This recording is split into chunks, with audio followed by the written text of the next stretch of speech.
So with all these like new technologies, the radio free, everything we talked about, all this stuff, is there anything, even maybe not the most modern tech, but even like maybe over the last 10 years, some technology that, you know, there was all this hype about, and maybe you even had it in your clinic or whatever, and now you really just don't ever do it. Patients weren't happy with it. Anything like that, things about like certain technologies from, you know, from over the years, like Althera that, you know, a lot of people didn't like ultimately, but, you know, I don't know, anything like that? Well, you know, we always have to really be able to assess for ourselves, and really, you know, doctors, you know, have to be careful about falling for marketing hype. Right. I've done a lot of work with manufacturers, and also, you know, done marketing on the other side as well. And Mhm. there's definitely devices that, you know, should not be popular if you're looking at efficacy, tolerability, but because companies have done such a good job marketing it and have Yeah. made it a household name, everybody asks for it, and then doctors feel compelled to buy it for the business side. And I Hmm. tend to not be one of those doctors. And I'm sure I've missed a lot of revenue because people Mm. have come in and Yeah. asking for, you know, Althera. I never bought Althera. I never bought Nice. Thermage. You know, there's a lot of technologies that are household names that I really Mhm. never believed in. And I felt like there are other technologies that would offer my patients better results. Yeah. And I'm all about really giving my patients the very, very best results. And I evaluate technologies on my own, and I don't really care which KOL is behind it. I have to try it myself, try it on the patient, look at the science, and then decide whether it's something that I feel it's worth bringing into the practice. And so the Mhm. good news is that over the last 20 years, I don't have that experience where I felt like, oh No. man, that was just a marketing hype. And so I'm happy to say that every single piece of equipment we've purchased so far has really been incredible and has really delivered. That's really nice to hear. Yeah, I mean, yeah, clearly your patients are very happy, and like I said, your reputation is just so good. So yeah, I mean, I guess it's just about making those right decisions that are not just, you know, for the practice's bottom line, but really ultimately, like, is it going to make your patients happier? Are they going to be safe? And then, you know, kind of recommend it to other people. I mean, that's, you know, Right. And, such you a big know, part of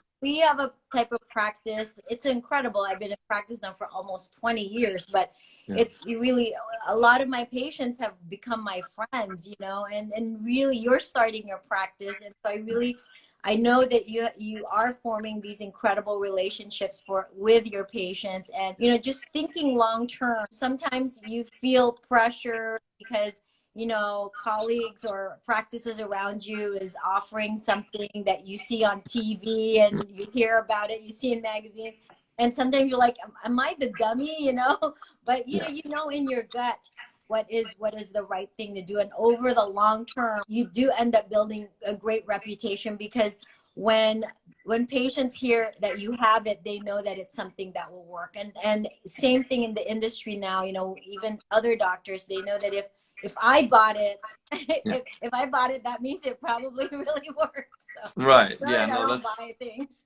that's a really good point. Yeah, I just find that there are certain technologies that I trust but just don't carry because I have a small sort of boutique practice and I can't like do everything. I'm Yes, and too you have busy to doing be other things. careful. You Yeah, have to be but then careful like, with that. but then I'll at least, know about the tech because I, will have seen it at conferences or talking to people like you. And then I'll just recommend that, my patient go see someone literally like down the street or sometimes in our own building. There's just so many doctors around here in Manhattan who offer a lot of this technology, and it's just I feel like it's okay for me not to have it. If I was in the middle of nowhere, then sure, maybe I'd buy up more things. But then there are things that I just kind of sometimes will talk people out of and give them reasons why, or tell them about some other patients' experiences. And Althera comes up a lot. I hear a lot of complaints. Maybe that's why they are coming to me, but it just seems like at least there's this community online of people who feel like they've been damaged by it and are trying to kind of get their old face back.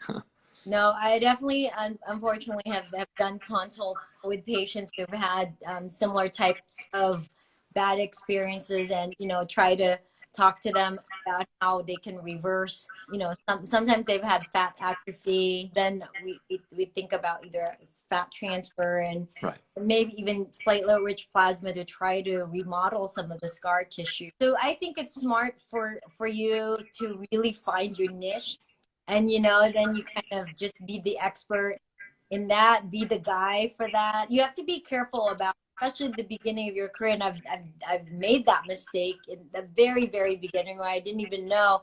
It just, just signed up for a big chunk of money for, buying equipment, which turned out to be incredible technology, and it was fine. But thinking back now, I'm like, whoa, that could have gone, that could have, not It's a worked. risky, yeah, these are big investments, and for sure. I mean, my first and one of my only like big pieces of tech in the office is AccuPulse CO2, just because I wanted to get it, from when I started my practice, but I couldn't afford one. I just knew it was going to be a workhorse and something that Mhm. I would carry for a long, long time. But yeah, it's just not, I started my practice like bare bones, just with, some instruments and, a couple of syringes, just whatever, like the minimum that I needed to be able to work my skill set. And I've just kind of grown kind of incrementally from there, but I've enjoyed doing it that way,